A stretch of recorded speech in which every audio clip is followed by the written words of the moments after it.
ఇవాళ ఒక మాట చెప్పాలంటే ఒకటి రెండు కాదు, అన్ని మోసాలే చేస్తా ఉన్నారు కాంగ్రెస్ పార్టీ. ఒకప్పుడు కేసీఆర్ గారు రైతుల గురించి ఏది చేసినా అన్నిటినీ విమర్శించినటువంటి కాంగ్రెస్ పార్టీ నాయకులు నిన్నటి నుంచి కేబినెట్లో ఉండబడినటువంటి ఉప ముఖ్యమంత్రి గారు కానీ లేదా వారి కేబినెట్ సహచరులు కానీ ఒక్కరు కూడా ప్రెస్కు మీడియాకు అందుబాటులోకి రాలేదు. ఇవాళ తప్పించుక తిరుగుతూ ఉన్నారు. అసలు రేవంత్ రెడ్డి గారికి ప్రధానంగా విశ్వాసమైన మంత్రులు ఇద్దరే అని చెప్పి గతంలోనే ప్రకటించింది.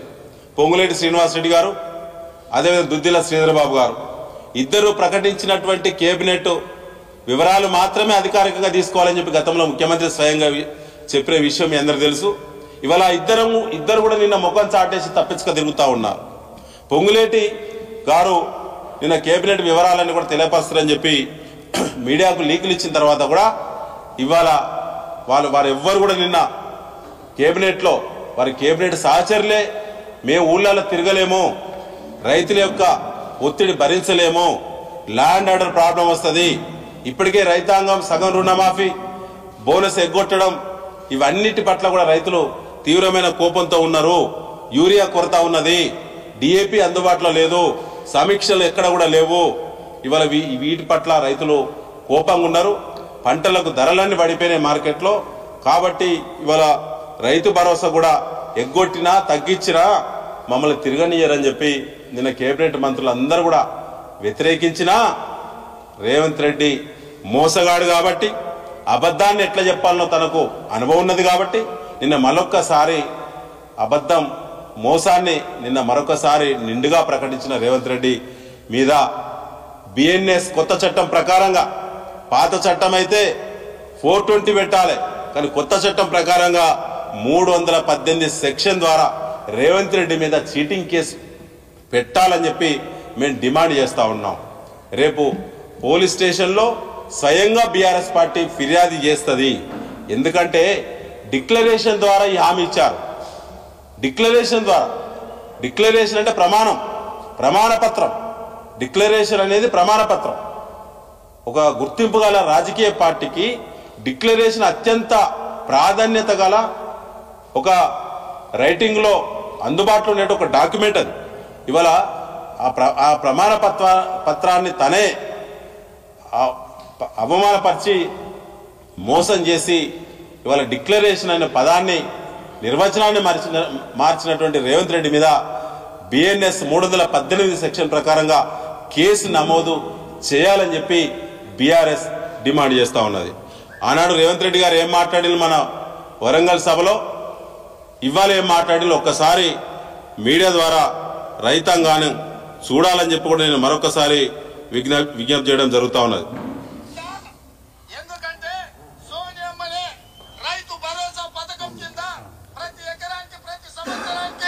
రైతులకు సహాయం అందించడానికి కౌలు రైతులతో సహా 15,000 రూపాయలు, నువ్వు 10,000 పిచ్చమేస్తే మేము ఆత్మగౌరవం నిలబెట్టడానికి 15,000 రూపాయలు ఇస్తున్నాం. రైతు భరోసా కార్యక్రమంలో భాగంగా వ్యవసాయ యోగ్యమైన భూములన్నింటికి రైతు భరోసా పథకం కింద నిధులను ఇవ్వడం జరుగుతుంది. గత ప్రభుత్వం రైతు బంధు పథకంలో భాగంగా సంవత్సరానికి 10,000 ఇస్తే మా ప్రభుత్వం ప్రజాపాలనలో రైతులందరికీ సంవత్సరానికి 12,000 రూపాయలు ఇవ్వాలని నిర్ణయం తీసుకున్నది. సిగ్గులేనటువంటి రేవంత్ రెడ్డి మీద ఇలా రైతులు తిరుగుబాటుకు సిద్ధమవుతా ఉన్నారు. ఆ తిరుగుబాటు ఓరుగల్లు వేదిక నుంచే ఉంటది. కాంగ్రెస్ ప్రభుత్వానికి వ్యతిరేకంగా, రేవంత్ రెడ్డికి వ్యతిరేకంగా అందులో ఉన్న కేబినెట్ సహచరులు, వారి శాసనసభ్యులు ఇక నుంచి స్వేచ్ఛగా రైతులను తప్పించుకొని గ్రామాల్లో పల్లెల్లో తిరగలేరు.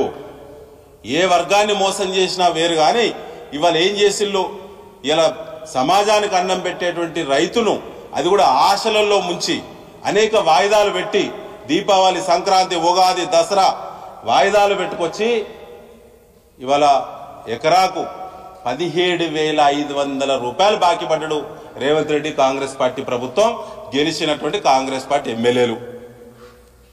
17,500 రూపాయలు బాకీ పడ్డారు ఎకరానికి. ఇవాళ ఆయన ప్రకటించింది ఈ పంటకు 6,000 ఇచ్చి దులుపుకుంటాం అనుకుంటున్నాడు. మిగతా 11,500 రూపాయలు ఒక ఎకరా ఉన్నటువంటి రైతుకు ఎకరామ పెట్టేటువంటి రేవంత్ రెడ్డిని అడుగుతున్నాం. ఈ 11,500 రూపాయల బాకీ రైతు కట్టాలా, నీ అయ్య కట్టాలా, నువ్వు కట్టాలా?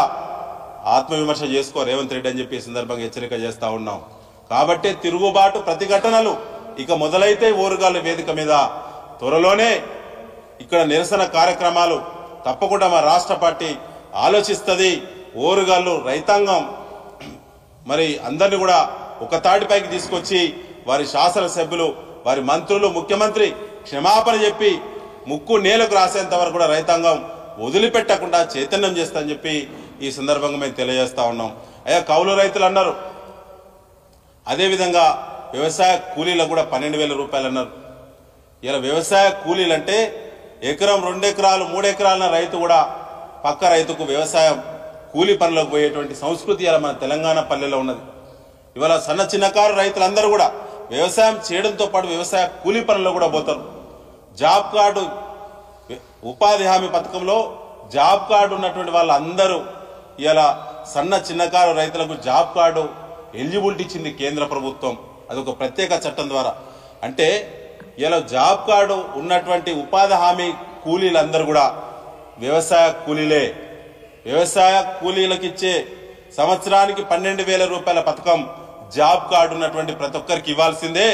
ఇవాళ 54 లక్షల మందికి ఈ రాష్ట్రంలో ఉపాధి హామీ పథకం జాబ్ కార్డ్స్ పొందున్న విషయం రేవంత్ రెడ్డి గుర్తుపెట్టుకోవాలని చెప్పి సందర్భంగా హెచ్చరిస్తూ వారందరూ కూడా సంవత్సరానికి 12,000 రూపాయలు ఇవ్వాలని చెప్పి మేము డిమాండ్ చేయడం జరుగుతూ ఉన్నది.